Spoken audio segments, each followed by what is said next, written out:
নমস্কাৰ আজি হৈছে 19 ফেব্ৰুৱাৰী অসমৰ লগতে ভাৰতৰ বিভিন্ন প্ৰান্তৰ পৰা আজি সন্ধিয়াৰ কেইবাটাও খবৰ আহি পৰিছে এই মুহূৰ্তত জনাইছো আজিৰ প্ৰথমটো খবৰ সমগ্ৰ ৰাজ্যবাসীৰ বাবে এটা ভাল খবৰ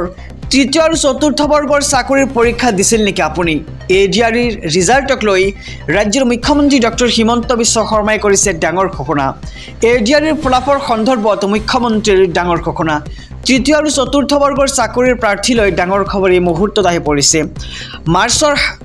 মাৰ্চ মাহৰ 7 তাৰিখৰ আগতেই ঘোষণা হ'ব এডিআৰইৰ ৰিজাল্ট ফেচবুক লাইভ যোগে মুখ্যমন্ত্ৰী ডক্টৰ হিমন্ত বিশ্ব শৰ্মাই কৰিলে ডাঙৰ ঘোষণা তৃতীয় আৰু চতুৰ্থ বৰ্গৰ চাকৰি কাৰ হাতত আছে নিকাভাৱে অনুষ্ঠিত হল পৰীক্ষা আৰু ভাগ্য উদয় হ'ব হাজাৰ হাজাৰ যুৱক যুৱতীৰ নিকাভাৱে দিয়া হ'ব এই পৰীক্ষাৰ ৰিজাল্ট আৰু হাঁহি বিৰিঙিব এতিয়া ঘৰে ঘৰে আহিব ভাল খবৰ 7 মাৰ্চৰ আগতেই তৃতীয় আৰু চতুৰ্থ বৰ্গৰ চাকৰিৰ প্ৰাৰ্থীলৈ ডাঙৰ খবৰ দিছে ৰাজ্যৰ মুখ্যমন্ত্ৰীগৰাকীয়ে এই মুহূৰ্তত জনাইছো আজিৰ দ্বিতীয় নম্বৰ খবৰটো এপিএসসি কেলেংকাৰীৰ সন্দৰ্ভত ন্যায়াধীশ বিপ্লৱ শৰ্মা আয়োগৰ প্ৰতিবেদনে মুখ খুলিছে একাংশ ভদ্ৰলোকৰ কংগ্ৰেছৰ উপৰিও ন্যায়াধীশ বিপ্লৱ শৰ্মা আয়োগৰ প্ৰতিবেদনে জয়কাৰণী সৃষ্টি কৰিছে বাজপেয়ী ভৱনত অনিয়মেৰে কেইবাজনো আত্মীয়ক এপিএসসি চাকৰি দিয়াৰ অভিযোগ উত্থাপিত হৈছে বিজেপিৰ প্ৰাক্তন বিধায়ক গৰাকীৰ বিৰুদ্ধে এপিএসসিত কেলেংকাৰীত নাম সাঙুৰ খাইছে মঙ্গলদৈ সমষ্টিৰ প্ৰাক্তন বিজেপি বিধায়ক গুৰুজ্যোতি দাসৰ আৰু এপিএসসি পৰীক্ষাত অনুষ্ঠিত হোৱাৰ পূৰ্বেই প্ৰশ্নকাকত দিয়া হৈছিল ভাৰ্গৱমণি দাসক আৰু শৰ্মা আয়োগৰ প্ৰতিবেদনৰ মতে বিজেপিৰ প্ৰাক্তন বিধায়ক গুৰুজ্যোতি দাসৰ ঘনিষ্ঠ আছিল ভাৰ্গৱমণি দাস আৰু এপিএসসি কেলেংকাৰীৰ চৰ্দাৰ ৰাকেশ পাল আৰু সহকাৰী পৰীক্ষা নিয়ন্ত্ৰণক পবিত্ৰ কৈবতৰ সৈতে সুসম্পৰ্ক আছিল বিজেপিৰ প্ৰাক্তন বিধায়কগৰাকীৰ আৰু অভিযোগ অনুসৰি বিজেপিৰ প্ৰাক্তন বিধায়কগৰাকীয়ে বক্ৰপথেৰে মুঠ 5 গৰাকী লোকক এপিএসসিত চাকৰি দিয়াৰ অভিযোগ উত্থাপিত হৈছিল আৰু 2023 চনৰ 12 মাৰ্চত বিজেপি বিধায়কৰ ঘনিষ্ঠ ভাৰ্গৱমণি দাসে বক্ৰপথেৰে এপিএসসিত চাকৰি লাভ কৰাৰ অভিযোগ দিছিল দিগন্ত শৰণীয়াই আৰু শৰ্মা আয়োগৰ প্ৰতিবেদনৰ ভিত্তিত সকলো অভিযুক্তৰ বিৰুদ্ধে ৰাজ্য চৰকাৰে গোচৰ ৰুজু কৰিব লাগে বুলি দাবী ৰাজ্যিক বিজেপিৰ সভাপতি দিলীপ শইকীয়াৰ আৰু কিন্তু প্ৰশ্ন হৈছে যদি অসম চৰকাৰে অভিযুক্তৰ বিৰুদ্ধে গোচৰ ৰুজু কৰে তেন্তে তদন্তৰ আওতালৈ আহিবনে বিজেপিৰ প্ৰাক্তন বিধায়ক গৰাকী 2026ত মঙ্গলদৈ বিধানসভা সমষ্টিৰ পৰা বিজেপিৰ টিকটত নিৰ্বাচন খেলিবলৈ কঁকালত টঙালি বান্ধিছে গুৰুজ্যোতি দাসে আহিছো আন এক খবৰৰ মাজলৈ ৰমজান মাহক লৈ চৰকাৰৰ বৃহৎ ঘোষণা ৰমজানৰ দুৱাৰ বাবে এঘণ্টা পূৰ্বে চৰকাৰী কৰ্মচাৰীয়ে পাব এতিয়া ছুটি দোৱা কৰিবলৈ ছুটি পাব এইবাৰ চৰকাৰী কৰ্মচাৰীয়ে এঘণ্টাৰ পূৰ্বে কাৰ্যালয়ৰ পৰা ঘৰমুৱা হ'ব পাৰিব চৰকাৰী কৰ্মচাৰীয়ে 4 বজাতে অফিচৰ পৰা ঘৰলৈ যাব পাৰিব এতিয়া কৰ্মচাৰীসকল আৰু অসুবিধা নোহোৱাকৈ দোৱা কৰিবলৈ এই পদক্ষেপ এতিয়া চৰকাৰৰ তেলেংগানা চৰকাৰৰ ৰমজান মাহক লৈ বিশেষ ঘোষণা 2 মাৰ্চৰ পৰা 31 মাৰ্চলৈ এই সুবিধা লাভ কৰিব কৰ্মচাৰীয়ে আৰু মুখ্যমন্ত্ৰী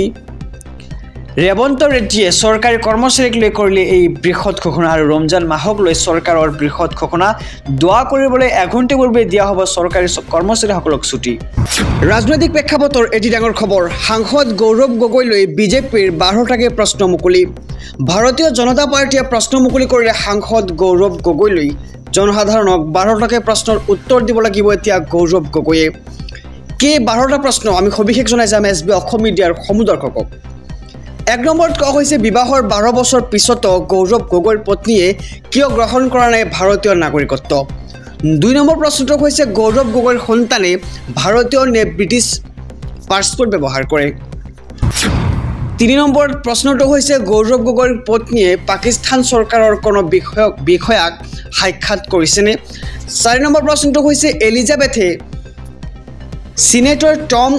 উডালৰ সহায়ক হিচাপে পাকিস্তানক সমৰ্থন কৰাৰ নীতি গ্ৰহণ কৰাত কোনো ভূমিকা পালন কৰিছেনে 5 নম্বৰ প্ৰশ্নটো হৈছে জৰ্জ চৰ্চৰ সৈতে সম্পৰ্কিত কোনো ব্যক্তি বা সংস্থাৰ লগত যোগাযোগ ৰক্ষা কৰিছিল নে 6 নম্বৰ প্ৰশ্ন হৈছে পাকিস্তানত থাকোতে এলিজাবেথে ভাৰতৰ বিৰুদ্ধে কাৰ্যকলাপ কৰা কোনো ব্যক্তি বা গোষ্ঠীক সাক্ষাৎ কৰিছিল নে 7 নম্বৰ প্ৰশ্ন হৈছে ভাৰতত ভিসা আবেদন দাখিলৰ সময়ত এলিজাবেথে পাকিস্তানী সংস্থাৰ সৈতে থকা সম্পৰ্কৰ কথা প্ৰকাশ কৰিছিল নে 8 নম্বৰ প্ৰশ্ন হৈছে এলিজাবেথৰ ভাই বোৱাৰীৰ কোনো খ্ৰীষ্টিয়ান সংগঠনৰ সৈতে এতিয়াও সম্পৰ্ক আছেনে নৱম নম্বৰ প্ৰশ্ন হৈছে পাকিস্তান হাই কমিছনক সাক্ষাৎ কৰাৰ সম্পূৰ্ণ তথ্য প্ৰকাশ কৰিবনে আৰু 10 নম্বৰ প্ৰশ্ন হৈছে পাকিস্তান হাই কমিছনৰ লগত হোৱা সাক্ষাতৰ তথ্য ভাৰত চৰকাৰৰ বা কংগ্ৰেছ দলক জনাইছিল নে 11 নম্বৰ প্ৰশ্ন হৈছে পাকিস্তান হাই কমিছনক সাক্ষাৎ কৰাৰ পাছতে ভাৰতীয় সেনা সম্পৰ্কীয় বিষয়ত আপুনি সংসদত যি প্ৰশ্ন উত্থাপন কৰিছিল তাৰ প্ৰকৃত উদ্দেশ্য কি আছিল আৰু শেষৰ প্ৰশ্নটো হৈছে যে আপোনাৰ NGO ফ্ৰাম 2 ফুটে জৰ্জ সৰ্জৰ বা খ্ৰীষ্টিয়ান সংগঠনৰ পৰা কোনো ধৰণৰ আৰ্থিক সহায় লাভ কৰিছিল নে আৰু এই 12টা প্ৰশ্নৰ উত্তৰ দিব লাগিব এতিয়া গৌৰৱ গগৈয়ে সমগ্ৰ ৰাজ্যবাসীৰ বাবে এটা ভাল খবৰ বুলি ক'ব লাগিব কিয়নো এইবাৰ লাখ লাখ লোকে লাভ কৰিব চৰকাৰী ঘৰ নতুনকৈ 3,78,000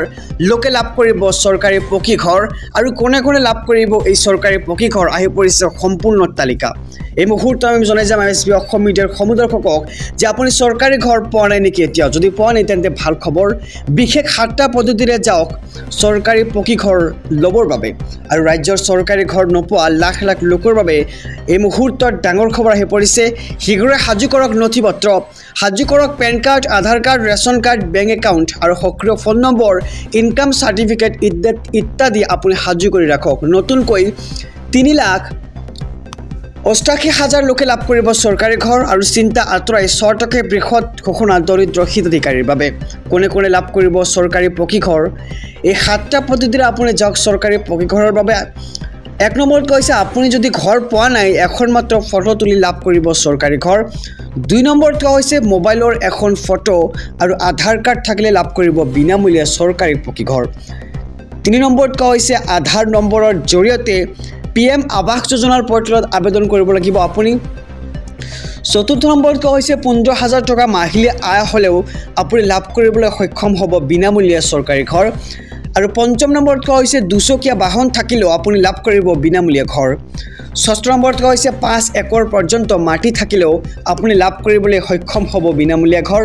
7 নম্বৰত কৈছে জিঅ' টেগিং কৰি থোৱা প্ৰতিটো দুখীয়া পৰিয়ালে পাব চৰকাৰী ঘৰ আৰু আপুনি যদি লাভ কৰে চৰকাৰী ঘৰ তেন্তে ভাল খবৰ বিশেষ 7টা পদ্ধতিৰে আপুনি যাওক চৰকাৰী ঘৰ লাভৰ বাবে আহিছো আন এক খবৰৰ মাজলৈ কোকৰাঝাৰৰ বাজেট অধিৱেশনত মুখ্যমন্ত্ৰী ডক্টৰ হিমন্ত বিশ্ব শৰ্মাৰ 10টাকৈ ডাঙৰ ঘোষণা কোকৰাঝাৰৰ বাজেট অধিৱেশনত চৰকাৰৰ ডাঙৰ পদক্ষেপ BTRৰ বাবে চৰকাৰে আনিলে কেইবাটাও ভাল খবৰ 2027 চনত ওদালগুৰিত এখন চিকিৎসা মহাবিদ্যালয় স্থাপন কৰা হ'ব ভুটানৰ গেলেফু মাইণ্ডফুল চিটিৰ সমান্তৰালকৈ চিৰাঙৰ দাঁতগিৰিত লোৱা হ'ব ব্যৱস্থা আৰু BTRৰ উন্নয়নৰ বাবে 500 কোটি টকা BTRৰ পথ নিৰ্মাণৰ বাবে বৃহৎ পেকেজ ঘোষণা কৰিছে মুখ্যমন্ত্ৰী ডক্টৰ হিমন্ত বিশ্ব শৰ্মাই কাৰ্বি আংলঙত পথ নিৰ্মাণৰ বাবে 2,500 কোটি টকাৰ পেকেজ ঘোষণা কৰা হৈছে ডিমা হাছাওত পথ নিৰ্মাণৰ বাবে 100 কোটি টকাৰ পেকেজ ঘোষণা কৰা হৈছে লগতে কোকৰাঝাৰৰ পৰা আজিৰ বিধানসভাত একতাৰ বাৰ্তা দিয়া হল আজিৰ এই দিনটোত ঐতিহাসিক দিন আখ্যা দিছে মুখ্যমন্ত্ৰী ডক্টৰ হিমন্ত বিশ্ব শৰ্মাই BTRত থকা অনাবৰৰ উন্নয়নৰ বাবে কাম কৰি যোৱাৰ আশ্বাস মুখ্যমন্ত্ৰী ডক্টৰ হিমন্ত বিশ্ব শৰ্মাৰ আৰু বড়ো আৰু অনাবৰৰ মিলনৰ ৰূপ হিচাপে পৰিণত হওক বড়োলেণ্ড BTRত অসম বিধানসভালৈ আহিব পৰা ৰাজনৈতিক জীৱনৰ অন্যতম সফলতা বুলি প্ৰকাশ কৰিছে মুখ্যমন্ত্ৰীগৰাকীয়ে আৰু কোকৰাঝাৰৰ বাজেট অধিৱেশনত চৰকাৰৰ ডাঙৰ ঘোষণা BTRৰ বাবে চৰকাৰে আনিলে কেইবাটাও ভাল খবৰ